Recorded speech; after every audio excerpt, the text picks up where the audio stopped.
বাংলাদেশের ঐতিহ্যবাহী জেলা ঝিনাইদহ হরিণাকণ্ঠ থানার অন্তর্গত আদর্শ আন্দোলিয়া হাফিজিয়া মাদ্রাসার উদ্যোগে ঐতিহাসিক তাফসিরুল কোরআন মাহফিলের স্বনামধন্য সভাপতি, মঞ্চে বসা আমার শ্রদ্ধাভাজন পিতা জনাব রিয়াজউদ্দিন সহ সামনে বসা মুসলমান ভাইরা, পর্দার আড়ালের সম্মানিত মা এবং বোনেরা, প্রশাসনের ভাইরা, প্রাণপ্রিয় হরিণাকণ্ঠবাসী, আল্লাহ পাক বলেন ফাতিল কাবুয়ুতুহুম খাবিয়াতাম বিমা যালামু ইন্না ফি যালিকা লাআয়াতাল লিকাউমিন ইয়ালামুন।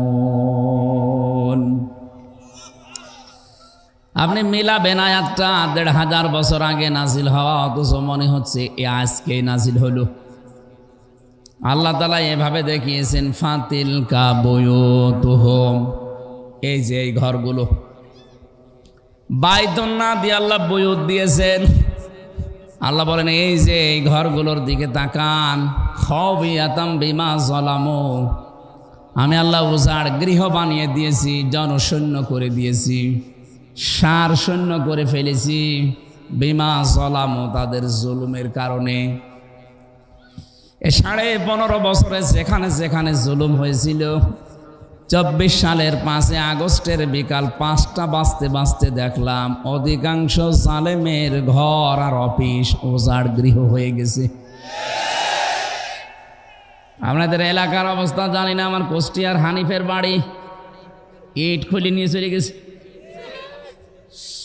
গত পরশু দিনও তার বাড়ির সামনে দিয়ে আসার সময় দেখেছি বাড়িটা এখন বিরামহীন, জনশূন্য তো হয়েই গেছে, উজাড় গৃহ। মানুষ এখন টয়লেট বানিয়েছে। ওনার এক ভাই ছিল তার বাড়ি পর্যন্ত প্রায় ৮ তলা বিল্ডিং, টাইলস পর্যন্ত খুলে নিয়ে চলে যাচ্ছে। ৬ তারিখে সকালে যেয়ে দেখি অনেকে পায়খানার প্যান পর্যন্ত খুলে নিয়ে চলে যাচ্ছে। যান, মনে হচ্ছে এই আয়াতটা মনে হয় ৫ তারিখে বিকালবেলা আল্লাহ নাজিল করিস। আপনি দেখেন ফাতিলকা বুয়ুতুহুম খাবিয়াতান, আল্লাহ বলেন এই যে সেই ঘরগুলো উজাড় করে দিয়েছি বিমা যালামু, এদের জুলুমের কারণে। এই সমস্ত জায়গায় বসে বসে জালেমরা দুর্বিসন্ধি করত। কি করে ইসলামে দেশ থেকে বিদায় করা যায়, কি করে সকালবেলা কাকে মিথ্যা মামলা দিয়ে ধরিয়ে দেওয়া যায়, কার কাছ থেকে অবৈধভাবে টাকা পয়সা খাওয়া যায়, এই ধান্দায় ছিল। কিচ্ছু জানে না এই লোকটা, ঘরে ঘুমিয়ে আছে। ঘরতে সকালে ঘুম থেকে উঠে দেখছে থানার হাজতে, কি গো গাছ কেটেছিস? কখন? স্বপ্নে।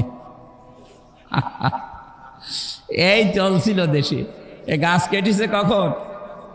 স্বপ্নে। ও স্বপ্নেও দেখেনি, ওরা স্বপ্ন বানিয়ে মামলা দিয়েছে, গায়েবী মামলা। কি মামলা? ১টা ২টা ৫টা দিলে তো হয়। এক একজনের নাম্বার আমি দেখেছি ৩১৩টা মামলা দিয়েছে একজনের নামে, ৫৭০টা মামলা ছিল একজনের নাম। ৩৬৫ দিনে বছর, তার ভেতরে শুক্রবারগুলো শনিবারগুলো বাদ দিলে কয়দিন থাকে? একটা মানুষের যদি ৫৭০টা ৩১৩টা মামলা দেয়, তো সারা জীবন লাগবে শুধু হাজিরা দিতে। কি করেছিলেন বলেন তো আপনি?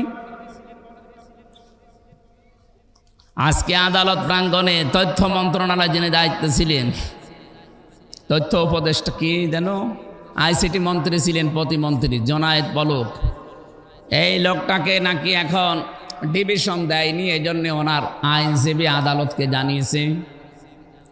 যেমন একটা এমপি মানুষ, ওনাকে আদালত থেকে এই রায়টা দেওয়া হোক যে ওনাকে যেন ডিভিশন দেওয়া হয়। ওনাকে ফাঁসির কন্ডেম সেলে ফাঁসির আসামিদের সাথে জঙ্গিদের সাথে রাখা হয়েছে। এখন এই মানবতার কথা আসে কোন কারণে? এই ১৫.৫ বছর তো আমরা ওইভাবে ছিলাম। কথা বলেন না কেন? আমারে যে মামলা দিয়েছে, আমারে তো জেলখানায় শ্বশুর বাড়ির মতো থাকার কথা। আপনি আমারে জঙ্গিদের ভেতরে, জালেমদের ভেতরে, এমনকি ফাঁসির কন্ডেম সেলের ভেতরে ৩ বছর রাখলেন। অধ্যাপক মিয়া গোলাম পরোয়ার, উনি এমপি না? কথা বলেন না কেন? তারে তো ডিভিশন দিলেন না, তখন তো কোনো কথা আসে নাই মানবতার পক্ষে, মানবাধিকার লঙ্ঘন হচ্ছে এ কথা কখন বলেননি, এখন বলতেছেন। মানে কোন কারণে এসব কথা এখন ছড়াচ্ছেন? তখন আমাদের মাথায় দড়ি বেঁধে নিয়ে যেতেন, তখন মানব অধিকার লঙ্ঘন হয়নি, যত অধিকার লঙ্ঘন হচ্ছে এখন। এমপি সাহেব যারা, মন্ত্রী সাহেব যারা, তাদের জন্য ডিভিশন দেওয়ার নিয়ম আছে।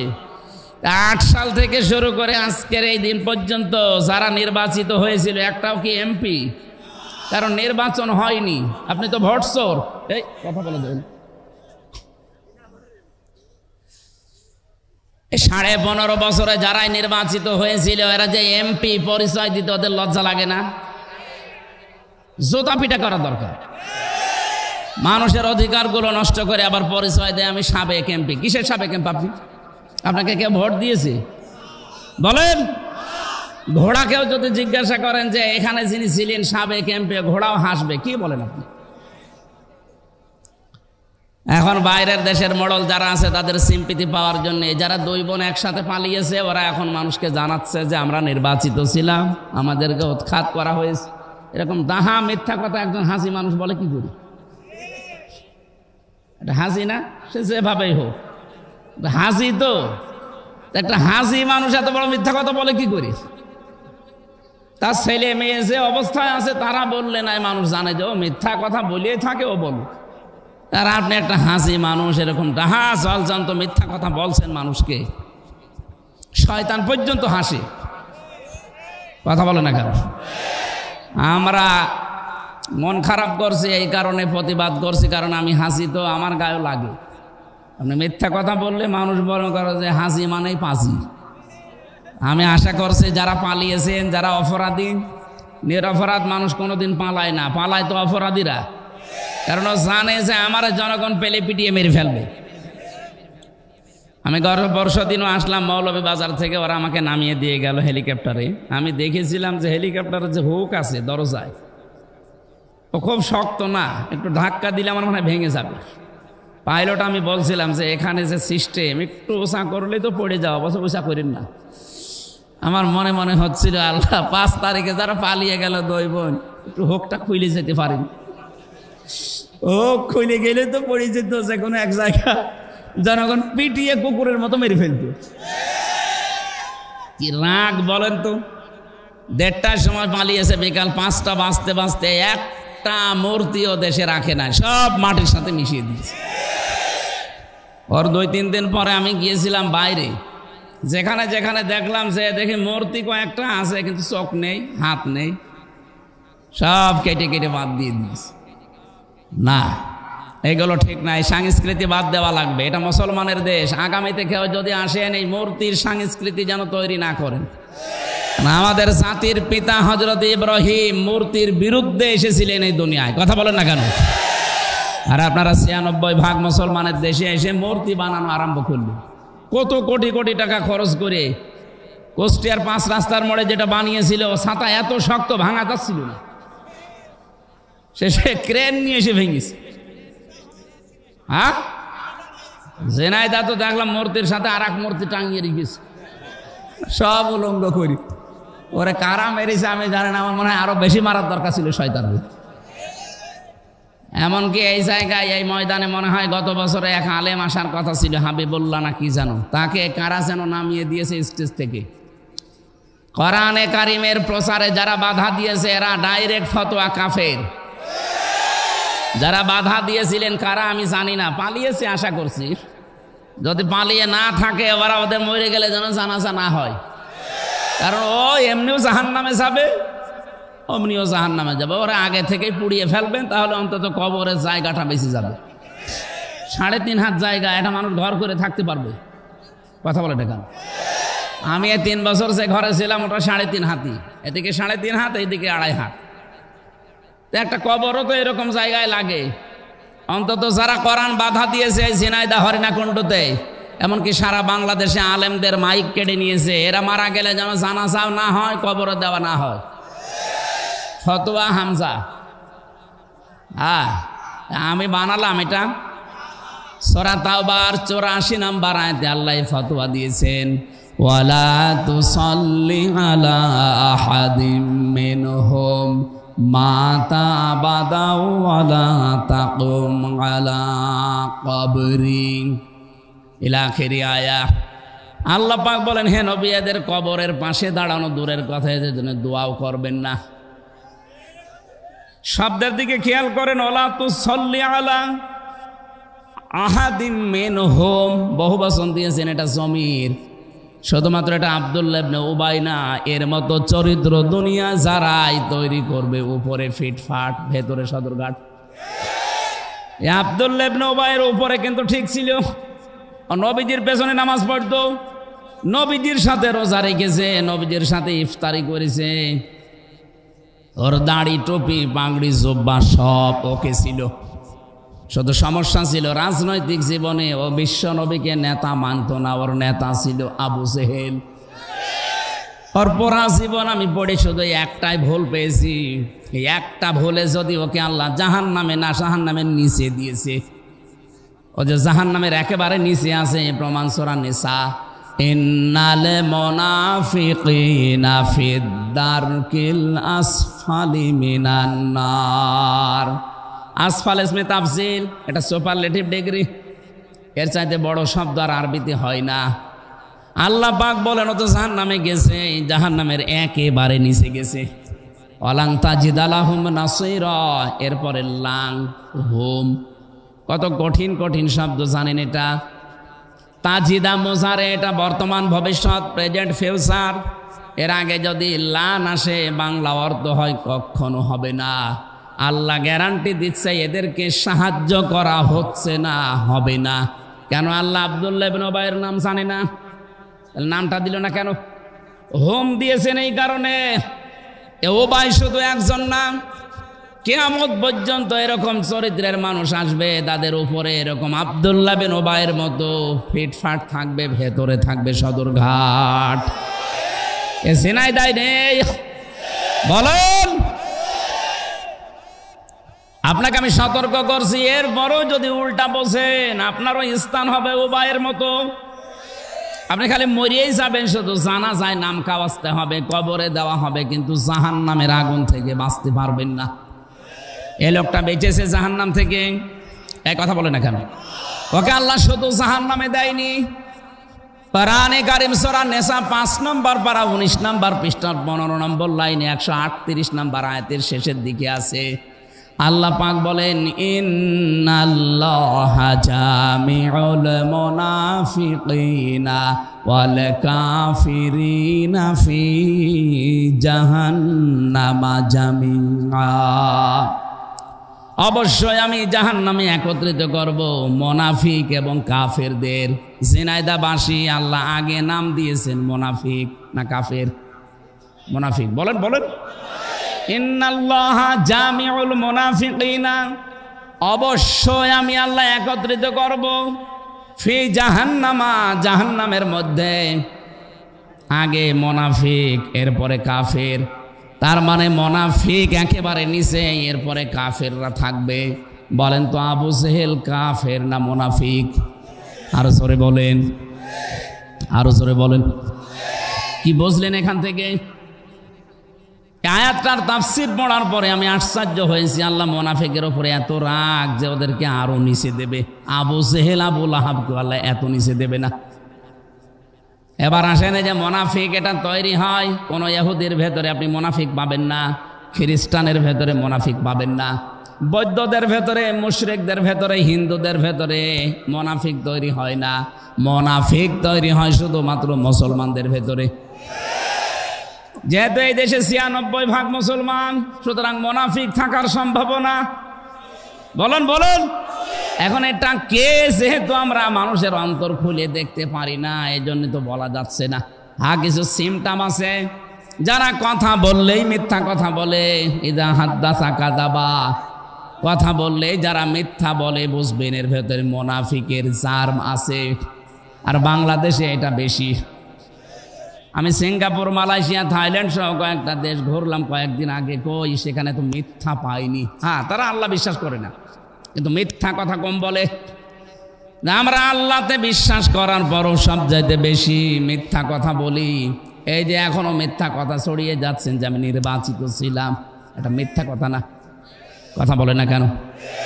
এই জন্যে 8 সাল থেকে 24 সাল পর্যন্ত যারা সংসদ নির্বাচন করেছে যারা উপজেলা নির্বাচন করেছে, যারা মেয়র নির্বাচন করেছে, যারা ইউনিয়নের চেয়ারম্যান মেম্বার, কেউ যেন কোনো জায়গায় না লিখে যে সাবেক এমপি। এটা মিথ্যা কথা। আমরা সাবেক এমপি মানি না। কিসের সাবেক এমপি? আপনি কি আমার ভোট নিয়েছেন? কথা বলছেন নাকি? সুতরাং কেউ যেন না লেখে এটা কোনো পোস্টারে পেপারে। সাবেক এমপি না, আপনি আমার মতো সাধারণ মানুষ, আমার মতো মানুষও না, আপনি চোর। কথা বলে না কেন? কি চোর? আরো জোরে। এটা সারা দেশে সারা পৃথিবীতে ছড়াবেন। ও হাসি বসে বসে মিথ্যা কথা বলবে আর ছেড়ে দেবো, মানে ও যেন মিথ্যাবাদী হিসাবে তামাম দুনিয়ায় প্রচার হয়ে যায়। কারণ শুধু দুনিয়া না, যখন কেউ মিথ্যা কথা বলতে থাকে আল্লাহ পাক ফেরেশতাকে আদেশ দিয়ে দেয় এর নাম মিথ্যাবাদী বলে তামাম আসমানে প্রচার করে দাও। সুতরাং হাসি দুই বোন মিলে যে মিথ্যা ছড়াচ্ছে, সারা আসমানের ভেতরে ফেরেশতারা জানে যে এরা হাসি হলেও মিথ্যাবাদী। তামাম দুনিয়ার সবার ভেতরে প্রচার হয়ে যাবে যে দুই বোন কি, আর জোরে বলেন, মিথ্যাবাদী যারা, তাদের অনুসারী যারা, তারাও মিথ্যাবাদী। আপনাদের হরিণাকুণ্ড এবং সদরে যারা দায়িত্বে ছিলে দেখেছেন কি দাপট তাদের, মিথ্যা বলতো আবার দাপট দেখাতো। তাহলে এখান থেকে প্রমাণ হইল কি, কথা বললে যারা মিথ্যা কথা বলে, যাদের কাজকর্ম মিথ্যা, যাদের অ্যাক্টিভিটিস মিথ্যা, এরা কি? মুনাফিক। বলেন বলেন। ওয়াইদা ওয়াদা আখলাফা, যারা ওয়াদা করে কিন্তু ঠিক রাখে না। আজ কত ওয়াদা আমরা করেছি কিন্তু ওয়াদাগুলো ঠিক নেই। নিজের সাথে ওয়াদা করেছিলাম আমরা সেই জন্মের আগে। রব্বুল আলামিন জিজ্ঞাসা করেছিলেন আমাদেরকে, আলাস্তু বিরব্বিকুম, আমি কি তোমাদের রব না? যত ওহী আমরা ছিলাম, যত রূহ, প্রত্যেকেই বলেছিলাম ক্বালু বালা, অবশ্যই আপনি আমাদের রব। এ কথাটা স্বীকৃতি দেওয়ার পরে দুনিয়ায় যারা রব মানে না, রব কি আজকের তেলাওয়াত কিন্তু আয়াতে আছে, আমরা ব্যাখ্যায় যাব ইনশাআল্লাহ। যারা রব হিসাবে আমার আল্লাহকে পাঁচটা বিষয়ে মানে না, এই মানুষগুলো মিথ্যাবাদী, এরা ওয়াদা খেলাফকারী, এরা মোনা। একেবারে শুরু হয়েছে সেই রূহের জগৎ থেকে। মায়ের পেটে আসার পরে ফেরেশতারা যারা আমাদের দায়িত্বে ছিল তারা পর্যন্ত আমাদের কাছে ওয়াদা নিয়েছিল। ওখান থেকে শুরু করে দুনিয়ায় আসলাম, আসার পরে আমাদের কানে কিন্তু অন্য ধর্মের মতন একটা ওয়াদা দেওয়া হয়েছিল, আল্লাহু আকবার। তুমি যে আসলে দুনিয়ায়, এখানে কিন্তু সব কিছুর তুলনায় বড় কে? বলেন বলেন। যেই সন্তানের কানের কাছে ছোটবেলায় জন্মের পরে আওয়াজ দেওয়া হয়, ও বড় হয়ে আল্লাহু আকবার আর সহ্য করতে পারে না। কথা বোঝেন? আমার মনে হয় ছোটবেলায় যাদের কানের কাছে আল্লাহু আকবার বলা হয়েছিল, বড় হয়ে যারা মানতে চায় না, ওদের জন্মে ভেজাল আছে। এত নিচে নামা ঠিক হইল না? ঠিকই আছে, ঠিক নেই মানে 100 ভাগ ঠিক আছে, আরো কম বলা হচ্ছে। ওরা যা করেছে কম বলা হচ্ছে।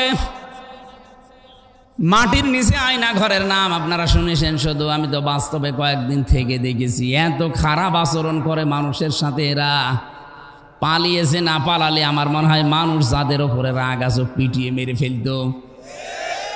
কত মানুষের কান্নার আওয়াজ পেতাম শুনতে, এতে এত বড় বড় নখ হয়ে গেছে। 8 বছর 10 বছর 14 বছর পর্যন্ত পড়ে আছে, কেউ জানে না। চোল দাড়ি গপ, মনে হচ্ছে জঙ্গল থেকে একটা মানুষ বেরিয়ে আসতেছে। জঙ্গলি মানুষের নাম শুনেছিলাম আর আমি দেখেছি। এই যে নখ এত বড় বলেন তো কত বছরে এত বড় নখ হয়? 14 বছর পড়ে আছে লোকটা, 12 বছর 10 বছর 8 বছর। ওরা ওই খুশিয়ে দেওয়ালের সাথে লিখতো যে ভাই যদি বাইরে কেউ যেতে পারেন এই নাম্বারে শুধু জানাবেন যে আমি বেঁচে আছি। এটা মানবতা লঙ্ঘন হয়নি? এখন এই বিনা ভোটের এমপিদেরকে ডিভিশন দেওয়া হচ্ছে না, নাকি মানবতা লঙ্ঘন হচ্ছে? ওদের তো পিটিয়ে মেরে ফেলা দরকার। জালেমাকে সাহায্য করার জন্য এরাই দায়ী। এদেরকে ফাঁসির কন্টেম সেলে ঝুলিয়ে রাখা দরকার 24 ঘন্টা। ডিভিশন এত বড় কঠিন অবস্থা তা একদিন দুই দিন না। নোয়াখালীর হাতিয়া থানার একজন আমার সাথে ছিল, মুফতি ফখরুল সাহেব। উনি আমার মাঝে মাঝে রাতের বেলা এসে বলতেন, ভাই আপনার সাথে কি করে আমি জানি না, কিন্তু আমার এই হাতে পায়ের ভেতরে হাত দিত, দিয়ে সামনে যে লোহার ব্যারিকেড আছে ওর সাথে দিয়ে হাত আটকিয়ে দিত। 1-2 ঘন্টা 5 ঘন্টা না, বছরের পর বছর এভাবে রেখে দিয়েছে। 1-1.5 মিনিট সময় দিত 24 ঘন্টায় শুধু টয়লেট করার জন্য। 1-1.5 মিনিট। 1 লোটা পানি দিয়েছে, ওইটা দিয়ে টয়লেট করবো, এটা দিয়ে ওযু করবো, ওইটা দিয়ে খাবে। টের পাচ্ছেন কোথায় পৌঁছিয়েছে ওরা? আর এখন মানবতার কথা বলেন। সকালবেলা কয়েকটা দেখতাম পচা ছোলা দিয়ে গেছে, দুপুর বেলা দিয়েছে 1 মোটা ভাত, মনে হচ্ছে কেউ মাখিয়ে দিয়েছে, ও কুকুরও খাবে না। এভাবে যদি 2-5 দিন করে ছেড়ে দেয় তাও তো বাঁচা যায়। বলেন তো, একটা মানুষ 8 বছর 10 বছর 14 বছর এভাবে বেঁচে থাকে কি করে? আর আপনি এখন বলেন যে আমি কি করেছি যে আমার পালানো লাগবে। পালানেন কেন? থাকেন না কেন? কি করেছেন আমি নিজে তো দেখেছি কি করেছেন। জেলে দেওয়ার পরও আপনার রাগ যায়নি, এরপরও আমাদেরকে যোগাযোগ বিচ্ছিন্ন করে রেখেছিলেন। বাবাকে আমি 3 বছর পরে দেখলাম। আমি জানি না আমার বাবা বেঁচে আছে না মরে গেছে। আমার দাদা মারা গেছে জেলে থাকতে, আমি জানি না। 7 দিন পরে কারারক্ষী আমার যে বলছে আপনার একজন মরে গেছে। কে জানি না। ও শুনেছে একজন মুরব্বী মরেছে, পরবর্তীতে আমি আন্দাজ করে বললাম আমার দাদা মরে গেছে। 3 বছর পরে জানতে পেরেছি আমার দাদা দুনিয়ায় নেই। এত কিছু করার পরে বলে আমি কি করেছি আপনি চট করে ঢোকেন, জানাচ্ছি আপনাকে। বলে আমি চট করে ঢুকবো। চট করে ঢুকবো মানে চট করে ঢুকলে ফট করে আয়না ঘরে ঢুকিয়ে দেবে। একটা ওয়াদাও ঠিক রাখেননি। বলেছিল বাংলাদেশ চলবে মদিনার সনদে, চলিয়েছে মোদির সনদে। মদিনার সনদ বাদ দিয়ে চালিয়েছে কোন সনদ? মোদির সনদ। পুরাটা উল্টিয়ে ফেলেছে। মদিনার সনদে চললে মানুষকে আয়না ঘরে রাখা হয়, গম করা হয়। এই ভার্সিটির 2টা ছেলেকে গম করেছে আজ 8-9 বছর আগে, আজও সন্ধান পাওয়া যায়নি। কত মেধাবী ছেলে তারা, মুকাদ্দাস আর অলিউল্লাহ। এই কথা বলছে না কেন? এতে 1টা 2টা না। আমার মনে হয় আমি যখন ওই মাটির নিচে ছিলাম আমি শুনতে পেয়েছিলাম যে ইলিয়াস আলী বিএনপির ওই নেতা বেশি আছে, কিন্তু না, ওর মেরে ফেলিস তারে। এত অত্যাচার করার পরও এরা যদি এখনো বলে যে কি হয়েছে আপনি জানেন, আপনি তো টের পাননি কি হয়েছে। আপনার ছেলে যদি ওই অবস্থায় থাকতো আপনি টের পেতেন। এই জন্য আশা করছি জালেমরা যেন কিয়ামতের আগে এই দেশে আর প্রতিষ্ঠিত হতে না পারে। দরকার হয় এই হরিণাকুণ্ড বাজারে বিভিন্ন জায়গায় জালেমদের বড় বড় ছবি টাঙিয়ে রাখবেন। ওদের কেউ আসলে পিটিয়ে এক জায়গায় করে বটগাছ বানিয়ে রাখবেন। ভণ্ডামি করার জায়গা পাও না। খবিয়াতান শব্দের কথা বলেছিলাম যে আল্লাহ উজাড় গৃহ বানিয়ে দিয়েছে। কেন? কারণ তাদের জুলুমের কারণে। এই যে জুলুমের এই নিদর্শনগুলো, ইন্না ফি যালিকা লাআয়াতান লিকাউমিন ইয়ালামুন, এই যে লাম দিয়েছেন। এই আপনি কথা বলেন কেন? দাঁড়িয়ে থাকে থাক, বসে থাকে থাক, এক কথা শোনেন, এমনি সময় কম। এখানে লামে তাকিদ আছে যারা আরবি গ্রামার জানেন। আল্লাহ বলেন এর ভেতরে নিদর্শন আছে যারা জ্ঞানী মানুষ তাদের জন্য। কি নিদর্শন আছে? শিক্ষা আছে। আমি যা পেয়েছি শোনেন। আল্লাহ জানাতে চেয়েছেন, হে নবী, এই হানিফের বাড়ি, আতার বাড়ি, আপনার এই সমীরের বাড়ি কি করেছেন আমি জানি না। এরকম বহু নেতা এই দেশে 630টা থানা আছে। প্রতিটি থানায় কম বেশি এই 15 বছরের জুলুম হয়েছে। সবচাইতে বেশি হয়েছে ঝিনাইদহ জেলার মহেশপুরে। কথা বলেছে না কেন? বাংলাদেশের সাতক্ষীরা পুরা জেলা মিলে উজাড় করে দিয়েছে, বুলডোজার দিয়ে ঘর ভেঙে দিয়েছে। ওদিকে চাঁপাই নবাবগঞ্জ, ওদিকে চট্টগ্রাম, কি অবস্থা করেছে আপনি নিজে যদি ওই সময় দেখতেন চোখের পানি রাখতে পারতেন না। একটা বিধবা মেয়ে লোক যার স্বামী মারা গেছে, ছেলে মারা গেছে, তাকে পর্যন্ত 1 কাপড়ে বাড়ি থেকে বের করে দিয়েছে। খালেদা জিয়া ওই দিন যে কান্নাকাটি করেছিল আপনি দেখেছেন। যত কঠিন অন্তরের মানুষ হন আপনার চোখ দিয়েও পানি বের হবে। অথচ 3 বারের প্রধানমন্ত্রী কথা বলে না কেন? সাবেক সেনাপ্রধানের স্ত্রী, সে একজন, তার সম্মান কি? অথচ তার বাড়ি থেকে এক কাপড়ে বের করে দিলেন। এখনো পর্যন্ত বিএনপিতে যারা আছে তারা এই জালেমদের সিম্পিতি দেখায় না। যা হয়েছে হয়েছে, যা হয়েছে হয়েছে, মানে জালেমদেরকে সাহায্য করা, মাফ করে দেওয়া মানে মজলুমের প্রতি অবিচার করা। আমার এই মামলার সাথে যারা জড়িত এদেরকে যদি কেউ মাফ করে দেয় তাহলে আমার সাথে অবিচার করা হবে। আমিও মাফ করতে পারি। কয়েকদিন আগে বগুড়ার এক ওসি, এই 5 তারিখের আগে, ও আমার মাহফিলে উঠতে দেয়নি। আমি পৌঁছিয়েছিলাম আগস্টের 5-এর আগে, মাহফিলে পৌঁছাতে দেরি, ওরে ফোর্স নিয়ে আমার এমন তাড়া দিয়েছে, মাঠের ভেতর দিয়ে আমি 2 কিলো খালি দৌড়িয়েছি, পা মা কেটে কি অবস্থা হয়েছিল। 5-এর পরে ওর চাকরি চলে গেছে, ওর বিভাগীয় মামলা হয়েছে। আমি এক জায়গায় বলেছিলাম ওরা আমি খুঁজতেছি, যদি পাই ওরা আমি ন্যাংটা করে ছাড়বো। ও শয়তানের কানে কিভাবে যেন গেছে, সেই দিনে সিরাজগঞ্জ রোডে এক হোটেলে খবর পেয়েছে যে এখানে আছে। ও এতদিন লুকিয়েছিল কক্সবাজারে, চলে এসেছে রাতের বেলা। কিভাবে আমার গাড়িটা ধরে ওই হোটেলে আমি চা খাচ্ছি, আমারে বসে, হুজুর আমারে মাফ করে দিন। কে আপনি? আমার ওসি। আপনারে তো খুঁজছিলাম, আপনি মাফ চাবেন। ওই দিন আমার গাড়িটা আন্দাজে ধরে নিয়ে গিয়েছিলেন, 1,13,000 টাকা নিয়েছেন বিনা কারণে। ওই যে বাড়ি ভাইয়ের গাড়ি ছিল আগে, ওই টাকা ফেরত দেন, এরপরে মাফ চান। টাকা আনি না, না টাকা না দিলে মাফ নেই। এই 15.5 বছরে যাদের কারণে আপনি ব্যবসা করতে পারেননি, যারা চাঁদাবাজি করেছে, আপনাকে চাকরি করতে দেয়নি, বাড়িতে ঘুমাতে দেয়নি, কথা বলেন না কেন? এই যে এই মানুষটা বাড়ি ঘুমাতে পারতো, কোথায় গাছতলায়, কোথায় বাঁশতলায়, কোথায় সে ক্ষেতের ভেতরে থাকা লেগেছে, যার কারণে আপনি ছেলেকে চাকরি দিতে পারেননি, শুধু উল্টাপাল্টা নাম দিয়ে চাকরি থেকে বাদ দিয়ে দিত। যারা গম করেছে, খুন করেছে, মিথ্যা মামলা দিয়ে, মিথ্যা সাক্ষী দিয়ে জেল খাটিয়েছে, তারা এখন আস্তাগফিরুল্লাহ পড়বে আর মাফ হয়ে যাবে। আল্লাহ কি ওই রকম নাকি? জীবনও না। হ্যাঁ, ওনার সাথে যদি কোনো অধিকার আপনার নষ্ট হয়, আপনি নামাজ পড়েননি, আল্লাহ মাফ করে দিতে পারে। কি কথা বলে না কেন? ফায়াগফিরু লিমান ইয়াশা ওয়া ইউআযযিবু মান ইয়াশা, ইচ্ছা করলে মাফ করে দেবে, ইচ্ছা করলে শাস্তিও দিতে পারে। কিন্তু হামজার সাথে যা হয়েছে আল্লাহ এটা মাফ করবে না। আগে আমার ক্ষতিপূরণ দেবেন, এরপরে আস্তাগফিরুল্লাহ পড়বেন। আপনি মাফ চাচ্ছেন আল্লাহর কাছে, আপনি কি আল্লাহর কাছে অপরাধী? বলেন, নিজের বিবেকে কি বলে? আপনি দোষ করলেন হামজার কাছে, হামজাকে তার জায়গা মতো যেতে দিলেন না, মিথ্যা একটা মামলা দিয়ে, মিথ্যা সাক্ষী দিয়ে আপনি জেলে আটকে রাখলেন, যে কষ্ট দিলেন। এখন যদি আস্তাগফিরুল্লাহ পড়েন, আল্লাহ যদি মাফ করে দেয়, আমার উপর তো অবিচার করা হবে না? শুধু আমি একা, এদেশে লক্ষ লক্ষ হামজা এরকম বিপদে ছিল। সুতরাং যারা মাফ চাইতে চান, হ্যাঁ আমি আপনাদের মাফ করে দিয়েছি। আমার বাবার কাছ থেকে যে টাকা নিয়েছিলেন, আমার ধরার পরেই বলেছিল 10 লাখ টাকা দেন, নয়তো 50টা মামলা দেব। তো গ্রাম্য মানুষ সহজ সরল ভয় দেখিয়েছে, সঙ্গে সঙ্গে 8 লাখ দিয়ে দিয়েছে। আর ধাপে ধাপে তো টাকা নিতেই আছে। আমি আকিস গ্রুপে চাকরি করতাম, সেখান থেকে 35 লাখ টাকা নিয়েছে শয়তান। বলেছে নাই তা আপনাদেরও জড়িয়ে দেব। তারা তো সেরকম কোম্পানির লোক, ভয়তে তারাও দিয়ে দিয়েছে। 35 লাখ চেয়েছিল, আমি শুনলাম 22 লাখ। সেদিন আমার সাথে মালিকের কথা হলো, বলছে আমার কাছে 22 লাখ টাকা নিয়েছে।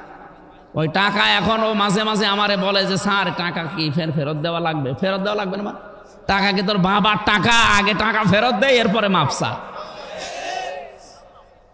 এই 15.5 বছরে যে যার কাছে অপরাধ করেছেন তার কাছে আগে স্বীকার করবেন যে, আর ওর ক্ষতিপূরণ হলে ক্ষতিপূরণ দিয়ে বলবেন যে ভাই মাফ করে দিন। এই কথা বলছে না কেন? তাছাড়া আপনার কোনো আস্তাগফিরুল্লাহ মাফ। আমি ওসিকে সেদিন বলেছি আপনি টাকা ফেরত দেন, আগে টাকা ফেরত দিয়ে যাবেন, এরপরে বলবেন হুজুর মাফ করে দিন। আমি মাফ করে দিলাম, কিন্তু টাকা চাই, টাকা ছাড়া মাফ নেই।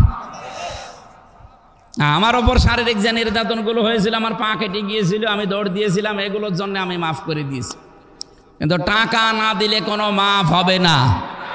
মিথ্যা মামলা দিয়ে, মিথ্যা সাক্ষী দিয়ে আপনি বিনা কারণে মিথ্যা সাক্ষী দিতে গেলেন, মানে অনেককে বাধ্য করতো মিথ্যা সাক্ষী দিতে। সাক্ষী দেয় মানুষ দেখে, শাহেদ মানে সাক্ষী। শাহেদ মানে কি বলেন? শাহেদ হয় কখন? মানুষ যখন এই চোখ দিয়ে দেখে। কথা বলে না কেন? 15.5 বছরে যত মামলা ছিল সাক্ষী যারা দিয়েছে অধিকাংশগুলো দেখা সাক্ষী না, শোনা সাক্ষী। আপনি দেখেন আমার যারা সাক্ষী দিয়েছে আমারে ধরে নিয়ে গেল বাড়ি থেকে, আর ওখানে পরের দিন পেপারে দিলে ওনারা আমরা মজমপুর গেট থেকে ধরেছি, পুরা মিথ্যা কথা। তাহলে এই বিরুদ্ধে তারা সাক্ষী দিয়েছে, তারা কি সত্য সাক্ষ্য দিতে পারবে? পুরাটা বানিয়ে বানিয়ে দেবে না। এই জন্য মুসলমান যদি মিথ্যা সাক্ষী দেয় সে আল্লাহর বান্দা থেকে খারিজ হয়ে যায়। এ বাংলাদেশে মিথ্যা সাক্ষী বন্ধ হলে 1,10,000 মানুষ জেলখানায় আছে, আমার মনে হয় 70,000 বের হয়ে যাবে, বিনা কারণে পড়ে আছে, কিচ্ছু জানে না। বান্দার হক নষ্ট করবে না, এটা কিন্তু বান্দার হক। ও যতদিন মাফ না করবে আল্লাহ আপনাকে মাফ করবে না। এই যে মেয়েদের এই দেনমোহর দেওয়া, এটা কিন্তু তার হক। আজ বাংলাদেশে অনেকে দেনমোহর না দিয়ে মাফ চেয়ে নেন, না মাফ হবে না। আগে দেনমোহরের টাকা দেওয়া লাগবে, এক কথা বলে না কেন? দেনমোহর শোধ আছে কার কার? হাত তোলেন তো। ও আমার বাপ তো হাত তুলছে না। আমার আব্বা ধরা খাবে। আব্বা কত আপনার দেনমোহর কত দেওয়া লাগবে? আপনার দরকার টাকা না থাকলে আমারে বলেন, আমি টাকা দেবো, এটা মারে দেওয়া লাগবে না। আমার আব্বার মনে হয় বাকি আছে, হাত তুলছে না কেন? বাকি নেই? ক টাকা?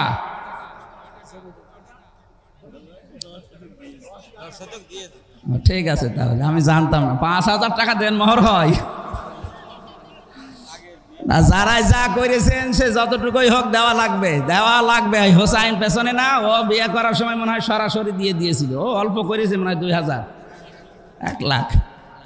একটু বেশি করা লাগবে যার যে সামর্থ্য আছে। আর একটা জিনিস এই দেশে একটা ভেজাল চলছে, এটাও বান্দার হক নষ্ট হওয়ার শামিল। এই যে বরযাত্রী যাওয়া, আমিও করেছিলাম এটা না বুঝে। আমার বরযাত্রী বেশি ছিল না, 8-9 জন। কিন্তু এখন যারা এই 150-200 মানুষ নিয়ে যাচ্ছেন মেয়ের বাড়িতে, না, এই বরযাত্রী খাওয়া জায়েজ নেই, অলিমা খাওয়া জায়েজ আছে। অলিমা হবে ছেলের বাড়ি না মেয়ের বাড়ি? বলেন বলেন। সম্মানিতা মা বোন যারা এসেছেন, বরযাত্রী আসবে, এই বিয়ে আর করবেন না, ও এমনি বাধ্য হয়ে বিয়ে করবে। আপনারা শক্ত হন, দেখেন ও বাধ্য হয়ে বিয়ে করবে, করবে না মানে ওর বাপ করবে। আপনারা শক্ত হবেন, বলবেন না কিসের বরযাত্রী, দরকার হয় আমরা উল্টো করে মেয়ের বাড়ি থেকে আপনার বাড়ি যাব। কারণ নবীজি যত বিয়ে করেছিলেন বরযাত্রী না অলিমা? আরো জোরে বলেন। মাওলানা হোসাইনের 2 মেয়ে, আমারও তো 3 মেয়ে, এই জন্য বারবার অলিমার কথা বলছে যেন আমরা বেশি যাই না। ভাই এটা হাদিস, হক পেলে বাদ নষ্ট হচ্ছে এর দ্বারা। আশা করছি সামনে হাসি খুশি হোক আর পাগলামি করে হোক, কোনো ছেলের বাবা এই কাজ করবেন না। আপনি নিজেও জাহান্নামে যাচ্ছেন হারাম খাবার খেয়ে, ওই বরযাত্রীগুলো হারাম খাবার খাওয়াচ্ছেন। কারণ মেয়ের বাবা তো আর ইচ্ছা করে আপনাকে খাওয়াচ্ছে না, বাধ্য হয়ে। এই কথা বলে না কেন? 18 বছর, 20 বছর, 25 বছর একটা মেয়ে এত সুন্দর করে মানুষ করার পর কষ্ট করে আপনাকে দিচ্ছে, এরপরও 150 মানুষ খাওয়ানো লাগবে মানে? আপনি এত বড় জালেম। বরযাত্রী গেছেন কারা কারা? হাত তোলেন তো। ফকির, আমরা আর বরযাত্রীর সামনে যাব না, যে বিয়েই হোক যাব অলিমায়। কিসে যাব? হকল এবাদের ভেতরে সূরা নিসার 36 নম্বর আয়াত, 35 নম্বর আয়াত না 36 নম্বর আয়াতে হকল এবাদের এখানে সিরিয়াল করা আছে। আপনার প্রতিবেশীরও হক আছে। আজ হাজারো মানুষ নামাজ পড়ে, রোজা করে, কিন্তু প্রতিবেশীর সাথে আচরণ খারাপ করে, তার হক আদায় করে না। এই লোকটা কিয়ামতে ধরা খাবে। নবীজি বলেন, আমাকে জিবরাইল এত বেশি প্রতিবেশী সম্পর্কে কথা বলছিল, মনে হচ্ছে আমার জমি জায়গার ভাগ প্রতিবেশীকে দেওয়া লাগবে। অথচ অনেক মেয়ে আছে, অনেক পুরুষ আছে, প্রতিবেশীর সাথে ঝগড়া করে কথা বন্ধ করে দেয়। কথা বলে না কেন? আপনি ছাড় দেবেন প্রতিবেশীকে, দুনিয়ায় যদি কিছু নাও পান, কিয়ামতের ময়দানে প্রতিবেশীর এই ছাড়ের কারণে আল্লাহ পাক আপনাকে মাফ করে দেবেন। যারা জমি জায়গা ফাঁকি দেন, হক হক, এই যে জমি শরিক ফাঁকি দেওয়া, 2টা ক্ষতি হবে আপনার। আমার বংশে আমি অনেককে পেয়েছি যারা শরিক ফাঁকি দিয়েছে, তাদের 2টা ক্ষতি হয়ে গেছে।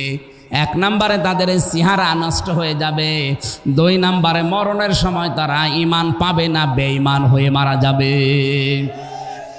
বোনের জমি ফাঁকি দিয়ে বসে আছেন, ভাইয়ের জমি ফাঁকি দিয়ে বসে আছেন, হজে যাবে, হজে যাওয়ার আগে ছেলের নামে ভালো ভালো জমি জায়গাগুলো সব লিখে দেয়, আর মেয়ের মাথায় হাত দিয়ে বলে মা তোর জন্য দোয়া করে দিলাম। এটা একটা নির্ভেজাল শয়তান। এক কথা বলে না কেন? এইটা না, এইরকম যারা আছে শরীক ফাঁকি দেওয়া যাবে। আরে ভাই, আল্লাহর সাথে যে একটা আছে, নামাজ পড়েন না, রোজা রাখেন না, হজ করেন না, আল্লাহ ইচ্ছা করলে মাফ করে দিতে পারে। তো হক কলেবাদ এটা জীবনও মাফ হবে না যতক্ষণ ওই লোকটা মাফ না করবে। বলেন, আগে মেয়ের জমি ফেরত দেন, এরপরে বলেন তোর জন্য দোয়া করলাম। কথা বলেন না কেন? সম্মানিত মা বোনেরা, স্বামীর হক আছে আপনার প্রতি, স্ত্রীর প্রতি আছে স্বামীর হক, স্বামীর প্রতি আছে স্ত্রীর হক। বিশ্বনবী জানিয়েছেন ওই স্বামী আল্লাহর কাছে উত্তম স্বামী যে স্বামী তার স্ত্রীর কাছে উত্তম।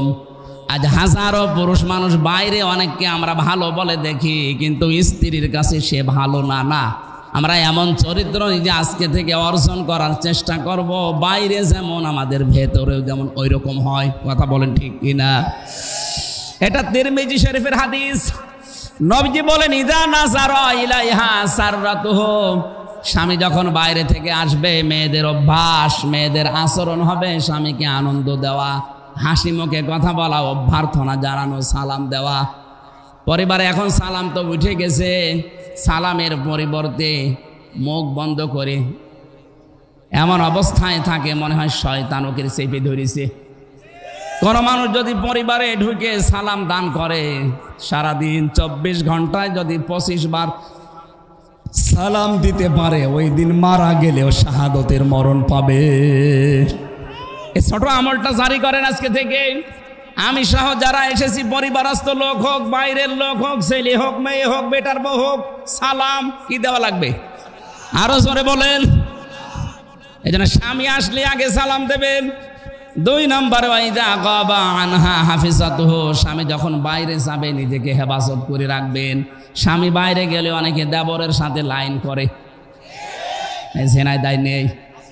এই যে মোবাইলে কথা বলে মেয়েরা, কি আওয়াজে কথা বলবে, এই আওয়াজ পর্যন্ত আল্লাহ কোরআনে দিয়েছেন। সূরা আহজাব 22 নম্বর পারা 1 নম্বর পৃষ্ঠা 3 নম্বর লাইনের 32 নম্বর আয়াতের তাফসীর পড়ে নেবেন। মেয়েরা যারা এসেছেন, সূরা আহজাব 32 নম্বর আয়াত, তাফসিরে খাজেন, তাফসিরে ইবনে কাসির কিনে দেখবেন, বাংলায় লেখা আছে। আপনি মোবাইলে, ফোনে, ফ্যাক্সে কিভাবে আওয়াজ দিয়ে কথা বলবেন, এই আওয়াজ পর্যন্ত আল্লাহ কোরআনে দিয়ে দিয়েছেন। জোরে বলেন সুবহানাল্লাহ।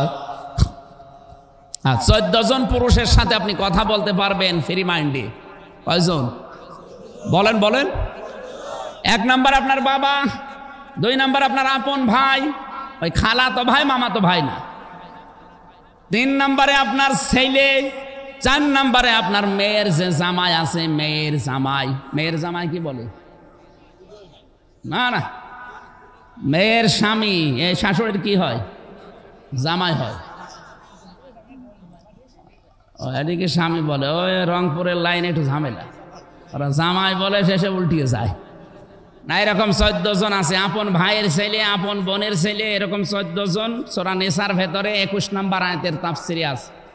এই 14 জন পুরুষের সাথে আপনি খোলামেলা দেখা করতে পারবেন। খোলামেলা মানে কি? শুধু মুখমণ্ডল, হাতের কবজি আর পায়ের পাতা বাদ দিয়ে আবার পুরা শরীর ঢেকে রাখা লাগবে। এই জন্য মেয়েরা যারা এসেছেন এখানে, ইসলামী মাইন্ডের যারা আছেন, শাড়ি পরা বাদ দিয়ে দেবেন। শাড়ি পরলে পর্দা আদায় হয় না। আপনি সালোয়ার কামিজ বানাবেন। কি কথা বলছেন না কেন?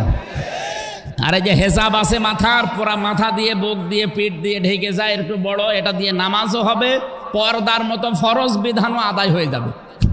হঠাৎ করে কারো সামনে পড়লে আপনার যেন পর্দা লঙ্ঘন না হয়। এই জন্য আজকে থেকে শাড়ি মাইনাস, শাড়ি ডিলিট করে দেবেন, এখন থেকে সালোয়ার কামিজ বানাবেন। ঠিক আছে?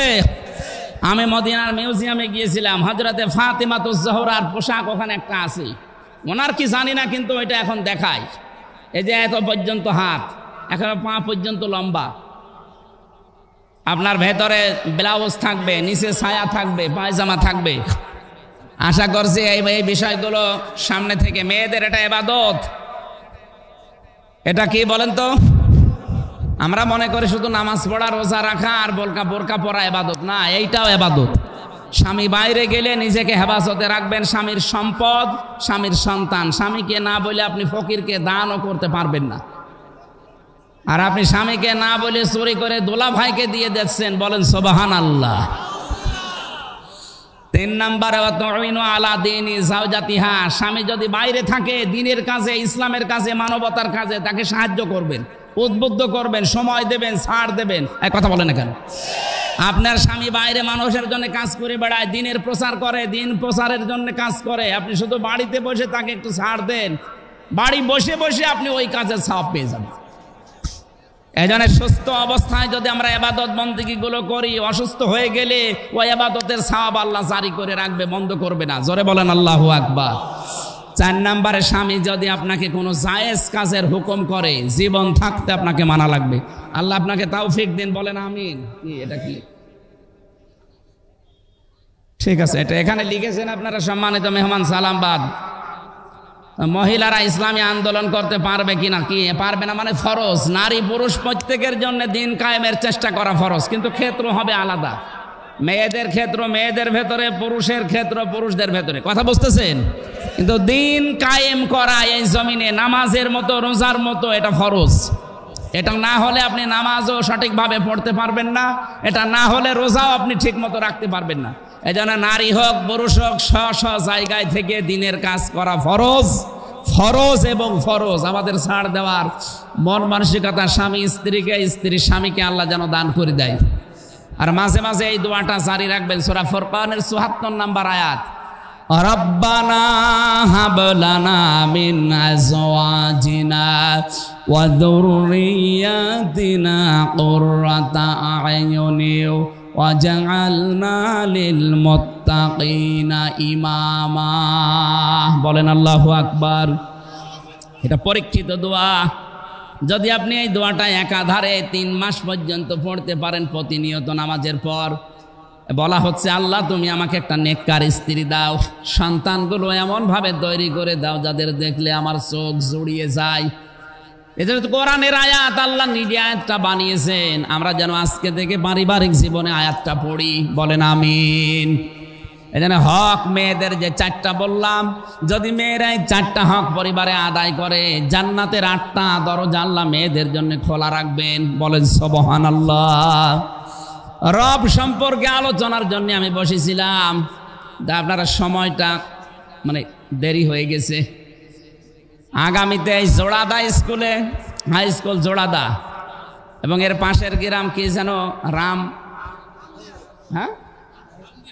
রামদিয়া না, ওই যে ডাক্তার নজরুল সাহেব নিয়েছে কাজীপুর, ওখানে আমি আসবো। সামনে আসলে ওই জায়গায় রাতের বেলা ওখানে কথা বলবো ইনশাল্লাহ। আর আজকে মাহফিল আছে, আমার সাথে জেলে ছিলেন মুফতি জসিমউদ্দিন রহমানী সাহেব, 12 বছর তিনি জেল খেটেছেন। উনি আসবে আপনাদের হরিণাকুণ্ড উপজেলা ফুটবল ময়দানে, আজকে মনে হয়, আজকে অবশ্যই যাবেন। খুব ভালো আলেম, যদিও উল্টাপাল্টা মামলা দিয়ে তার জীবনটা নষ্ট করে দিয়েছে সরকার। ওখানে যাবেন, কথা শুনবেন মুফতি জসিমউদ্দিন সাহেবের, আমার সালাম পৌঁছাবেন ওখানে। আমি মনে হয় আজকে আর চালাতে পারছি না, কারণ আর 2-3 মিনিট পরে আজান হবে। এখানে নামাজ যারা পড়বেন আশপাশে পড়ে নিন। আমার রাত্রে মাহফিল আছে শৈলকুপা বাজারে, ওখানে যাওয়ার দাওয়াত দিলাম। আল্লাহুম্মা আমিন। লা ইলাহা ইল্লা আনতা সুবহানাকা ইন্নী কুনতু মিনাজ জালিমিন। এই মোনাজাত বসে করেন, যারা মায়েরা এসেছেন, বোনেরা এসেছেন, ভাইরা, বাবারা, একটু মোনাজাতটা বসে করেন। কয়েক মিনিট আমরা মোনাজাত করব, বসেন। আর দিনের বেলা এভাবে আর তাফসির মাহফিল দেবেন না, আমাদের আয়াত শেষ হয় না, আলোচনা গোছানো যায় না। লা হাওলা ওয়ালা কুওয়াতা ইল্লা বিল্লাহিল আলিয়্যিল আযীম। রব্বুল আলামিন বড় আশা নিয়ে কষ্ট স্বীকার করে যারা এসেছিল, আমরা যেভাবে আরম্ভ করেছিলাম, ঘন্টার পরে ঘন্টায় কোরআনের কথা শোনা দরকার ছিল, সময় না থাকার কারণে মাগরিবের নামাজ ফরজ, এজন্য আমরা শেষ করে দিয়েছি।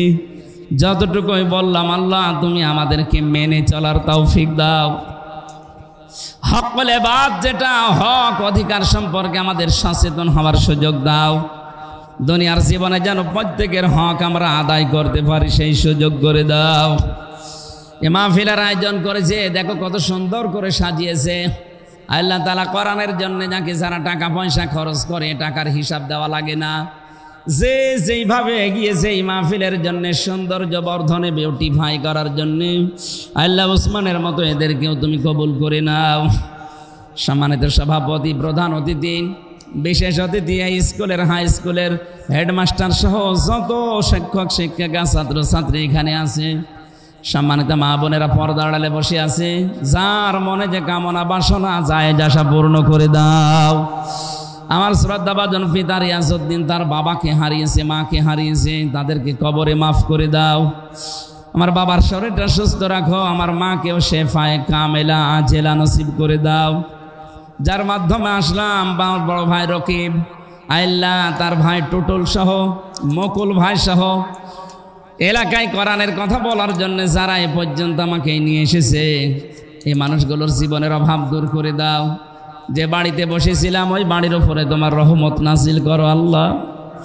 আমি সহ যারা অসুস্থ আছি আমাদেরকে শেফায়ে কামেলা আজেলা নসিব করে দাও। বারাকাল্লাহু লানা ওয়া লাকুম ফিল কোরআনিল আযীম। মরণ আসলেই যেন বলতে পারি লা ইলাহা ইল্লাল্লাহ।